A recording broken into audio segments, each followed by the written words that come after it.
नमस्ते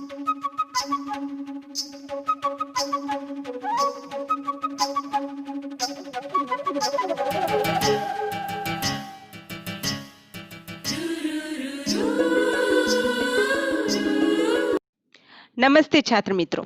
आज हम विषय हिंदी कक्षा 9वीं की पहली इकाई की चौथी कविता किताबें के बारे में जानकारी हासिल करेंगे। इस कविता के कवि हैं गुलजार। गुलजार जी का मूल नाम संपूर्ण सिंह कालरा है। आप एक कवि, पटकथा लेखक, फिल्म निर्देशक, नाटककार होने के साथ साथ हिंदी फिल्मों के प्रसिद्ध गीतकार भी हैं। इस कविता की विधा है नई कविता। आधुनिक संवेदना के साथ परिवेश के संपूर्ण वैविध्य को नए शिल्प के साथ अभिव्यक्त करने वाली काव्यधारा है। प्रस्तुत कविता में गुलजार जी ने पुस्तकों को पढ़ने का सुख, कंप्यूटर के कारण पुस्तकों के प्रति अरुचि, पुस्तकों और मनुष्यों के बीच बढ़ती दूरी और उनसे उत्पन्न दर्द को बड़े ही मार्मिक ढंग से प्रस्तुत किया है। आज पहले हम कठिन शब्दों की जानकारी लेंगे। ध्यान दीजिएगा। हसरत, कामना, उम्मीद, इच्छा। सोहबत, संगत। कदरे, मूल्य, मायने, जायका, लज्जत, स्वाद। सफा, पन्ना। अल्फाज, शब्द। राब्ता, संपर्क। जबी, माथा। इल्म, ज्ञान। रुक्के, चिट्ठी, संदेश। रिहल, ठावनी, जिस पर धर्म ग्रंथ रखकर पढ़ा जाता है। कविता की तरफ ध्यान देंगे। किताबें झांकती है अलमारी के शीशों से, बड़ी हसरत से तकती हैं। महीनों अब मुलाकातें नहीं होती, जो शामें उनकी सोहबत में कटा करती थी अब अक्सर। देखिए, कवि कहते हैं कि कंप्यूटर के युग में किताबों की पहले जैसी उपयोगिता न रह जाने पर अपनी तीव्र मानसिक पीड़ा का चित्रण उन्होंने किया है। आजकल किताबें अलमारियों में रखने भर की चीज हो गई हैं। अब उन्हें अलमारी से निकलने की जरूरत ही नहीं पड़ती हमें। वह हमारे तरफ बड़ी हसरत से तकती है। तकती मतलब क्या? देखती है कि कोई ना कोई कब हमें निकालेगा और हमें पढ़ेगा। लेकिन महीनों तक अब कोई किताबों को हाथ तक नहीं लगाता था। शाम को काम से या फिर कहीं से बाहर आने के बाद जो शाम का वक्त होता था, वह लोग किताबें पढ़ने में गुजारते थे। लेकिन अब अक्सर, अक्सर मतलब हमेशा, ऐसा नहीं होता। आगे देखिए, गुजर जाती है कंप्यूटर के पर्दों पर, बड़ी बेचैन रहती है किताबें। उन्हें अब नींद में चलने की आदत हो गई है। जो कदरें वो सुनाती थी कि जिनके सेल कभी मरते नहीं थे, वो कदरें अब नजर आती नहीं घर में। जो रिश्ते रिश्ते वो सुनाती थी, वह सारे उधड़े उधड़े हैं। देखिए, यहाँ पर कवि कहना चाहते हैं कि कंप्यूटर आने के पहले उनकी शाम किताबें पढ़ने में बिता करती थी, पर जब से कंप्यूटर आ गया है, तब से वे कंप्यूटर पर ही पढ़ते लिखते हैं। इसलिए उनकी शाम कंप्यूटर के पर्दे पर बीतने लगी है, जो कि किताबों के साथ पहले बीतती थी। इस वियोग के कारण, इस जुदाई के कारण किताबें बहुत बेचैन रहने लगी हैं। अब हालत यह हो गई है कि ये किताबें नींद में चलने लगी हैं। अब किताबें तो कोई सजीव है ही नहीं, पर यह कल्पना कवि ने यहाँ पर ऐसी बताई है कि जैसे किताबें नींद में चलने लगी हैं, अर्थात वे कवि को अब सपने में कभी दिखाई देती है। इन किताबों से जिन मानव मूल्यों की जानकारी मिलती थी और जो अक्षुण्ण हुआ करती थी, मानव मूल्यों की जानकारी यानी कि मनुष्य में एकात्मता की भावना, कहीं ना कहीं सर्वधर्म समभाव की भावना, ऐसी कई सारी अच्छे मूल्यों की जानकारी किताबों के द्वारा जो मनुष्य को मिलती थी, जो अक्षुण्ण हुआ करते थे यानी कि बड़े ही महत्वपूर्ण हुआ करते थे, वे मानव मूल्य अब घर में नजर नहीं आते हैं। ये किताबें रिश्तों संबंधों के बारे में बताती थीं। अब वह सारे रिश्ते जैसे उधड़े उधड़े हैं। किताबों के साथ जो संपर्क था, जो रिश्ता था, वह जैसे बिछड़ गया है। आगे कवि कहते हैं, वह सारे उधड़े उधड़े हैं, कोई सफा पलटता तो एक सिसकी निकलती है। कई लफ्जों के मानी गिर पड़े हैं। बिना पत्तों के सूखे टुंड लगते हैं वो सब अल्फाज जिन पर अब कोई मानी नहीं उगते। देखिए, कवि कहते हैं कि किताबों की प्रशंसा करते हुए कहते हैं कि ये किताबें रिश्तों संबंधों के बारे में बताती थी। वे सारे संबंध अब उधड़ गए हैं, टूट से गए हैं। अब वे उन किताबों का कोई पन्ना पलटते हैं तो उनकी हालत देखकर उन्हें रोना आ जाता है और उनके गले से सिसकारी निकलने लगती है। सिसकारी यानी कि धीरे से रोना।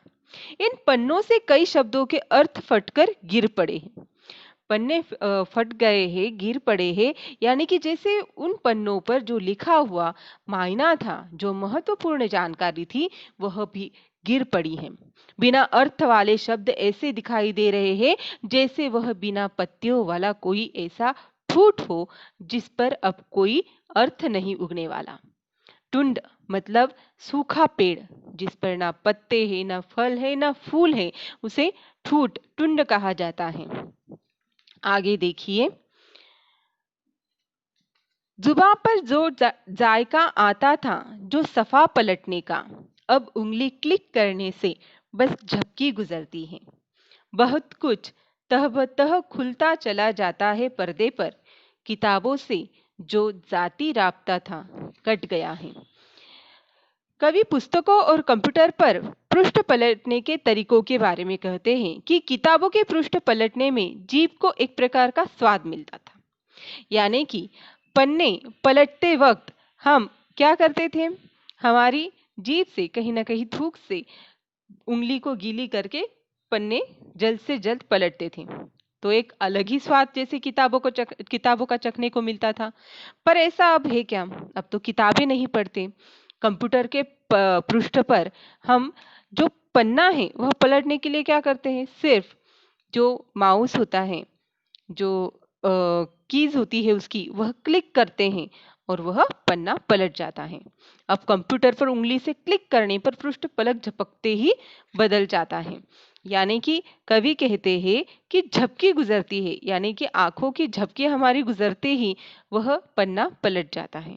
पर्दे पर मनचाहे ढंग से एक के बाद एक कोई भी पृष्ठ खोला जा सकता है। इसके कारण लोगों का किताबों से बना हुआ निजी संपर्क राब्ता अब टूट गया है।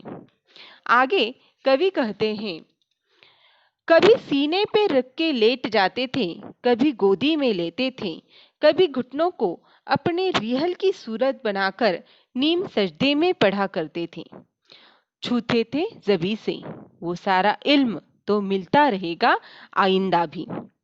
कवि किताबों के संपर्क के बारे में बताते हुए कहते हैं कि किताबें पढ़ते समय वे किताब को कभी छाती पर रखकर लेट जाते थे, कभी उसे गोद में रख लेते थे, कभी अपने घुटनों को रिहल की तरह बनाकर, रिहल आपको मैंने कठिन शब्दों के अर्थ बताते वक्त कहा था, धर्म ग्रंथ पढ़ने के लिए जो एक तख्त होता है तो उसे रिहल कहा जाता है। तो जैसे घुटनों को रिहल की तरह बनाकर पुस्तक उस पर रखकर आधा माथा टेक कर पढ़ते थे, उसे माथे पर चढ़ाते थे ताकि भविष्य में भी उससे ज्ञान प्राप्त होता रहे। जबी यानी कि माथा, कहीं ना कहीं हम किताबों को हमारे माथा टेक कर भी पढ़ते थे, तो जैसे वह ज्ञान हमारे अंदर जा रहा हो, दिमाग में जा रहा हो, ऐसा लगता था। आगे कवि कहते हैं, मगर वो जो किताबों में मिला करते थे सूखे फूल और महके हुए रुक्के, किताबें गिरने उठाने के बहाने रिश्ते बनते थे, उनका क्या होगा? वो शायद अब नहीं होंगे। कवि यहाँ पर कहते हैं, किताबों के साथ कुछ रोचक बातें भी जुड़ी हुई होती हैं। कंप्यूटर पर आधारित हो जाने पर अब शायद उनका अस्तित्व नहीं होगा। कई सारी बातें हम अगर ध्यान देंगे तो किताबों के साथ सच में हमारे जीवन में जुड़ी हुई होती हैं। कभी कभी किताबों में फूल या संदेश पत्र रख दिया जाता था। किसी ने फूल दिया हमें, वो फूल अच्छा लगा तो हम किताबों में रख लेते थे। रुक्के रुक्के यानी कि संदेश पत्र, किसी ने पत्र दिया तो वह भी किताबों में रख लेते थे, जिन्हें लोग सूख जाने पर भी संभाल कर रखते थे। वह एक याद बनकर हम रख लेते थे। ये उनके संबंधों को ताज़ा करते थे। किताबों को गिरने और उठाने के बहाने कुछ लोगों के संबंध जुड़ते थे। कहीं न कहीं सहेलियाँ, दोस्त ऐसे ही बन जाते थे। आपने फिल्मों में भी देखा होगा छात्र मित्रों, किताबें गिरने और उठाने के बहाने से कई सारे प्यार के रिश्ते भी बनाते हुए देखे दिखाए गए हैं। कवि कहते हैं कि जब किताबों का उपयोग नहीं होगा, तो ऐसे संबंध कैसे बनेंगे? यानी कि किताबें गिरने उठाने के बहाने जो रिश्ते बनते थे, उनका क्या होगा? वो शायद अब नहीं होंगे। बहुत ही खूबसूरत तरीके से कवि ने इस कविता में किताबों का मानवीयकरण करके उनकी बेचैनी का चित्रण किया है। उन्होंने किताबों को नींद में चलने की बीमारी का भी शिकार बताया हुआ है। छात्र मित्रों, आखिर में मैं आपसे एक बात कहना चाहूंगी। भले ही आज हम कितने भी आधुनिक युग में जी रहे हों, हम किताबों के अलावा हम कंप्यूटर और मोबाइल पे हमारा सब किताबों का जो भी ज्ञान है वो हासिल कर रहे हैं। लेकिन कभी ना कभी कोई ना कोई समस्या इस कंप्यूटर और मोबाइल के साथ अगर हो गई तो ये किताबें हैं जिसके साथ कोई समस्या नहीं हो सकती। वह भले ही जहाँ पर लाइट न हो, इलेक्ट्रिसिटी न हो या फिर कोई संपर्क का माध्यम ना हो, वहाँ पर यह किताबें हमें ज्ञान देने के लिए हमेशा उपस्थित रहेगी। ये बहुत ही एक अलग सा रिश्ता किताबों के साथ हमारा है। किताबें हमारी वह दोस्त हैं जो किसी भी हालत में हमारा साथ नहीं छोड़ती। धन्यवाद। इसके बाद हम कुछ स्वाध्याय की जानकारी लेंगे। छात्र मित्रों, यहाँ पर आपको सवाल पूछे जा सकते हैं। आकलन कृति पर आकृति पूर्ण कीजिए। पद्यांश में मानवीकरण किया गया है जिनका वे। अभी मैंने आपको स्पष्टीकरण देते हुए बताया कि किसका मानवीकरण किया गया है, तो किताबों का। देखने के अर्थ में प्रयुक्त शब्द। पहली ही दो पंक्तियों में तकती यह शब्द आया हुआ है, तकना यानी कि देखना। पद्यांश पर आधारित दो ऐसे प्रश्न बनाइए जिनके उत्तर निम्नलिखित शब्द हो। हसरत से कदरें। अब हसरत से यह शब्द कहाँ पर आया है? सबसे पहले वह पंक्ति आप देखिए, तो जहां पर वह शब्द आया हुआ है वह पंक्ति इस तरह से है कि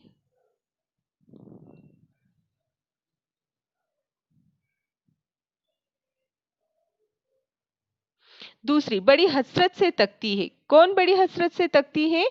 तो किताबें बड़ी हसरत से तकती है। तो प्रश्न किस तरह से होगा कि किताबें किस तरह ताकती है। दूसरा शब्द कदरें। कदरें कहाँ होती है? तो घर में। तो यहाँ पर कदरें अब नजर नहीं आती घर में, तो प्रश्न इस तरह से बनेगा, अब घर में क्या नजर नहीं आती? और प्रश्न चिन्ह देना मत भूलिए। इसी तरह से आपको कुछ और प्रश्न भी पूछे जा सकते हैं और आखिर में भावार्थ भी आपको 2 अंक के लिए पूछा जा सकता है कि उपयुक्त पद्यांश का भावार्थ लिखिए। इसके साथ ही आज इस कविता की जानकारी हमारी खत्म होती है। धन्यवाद।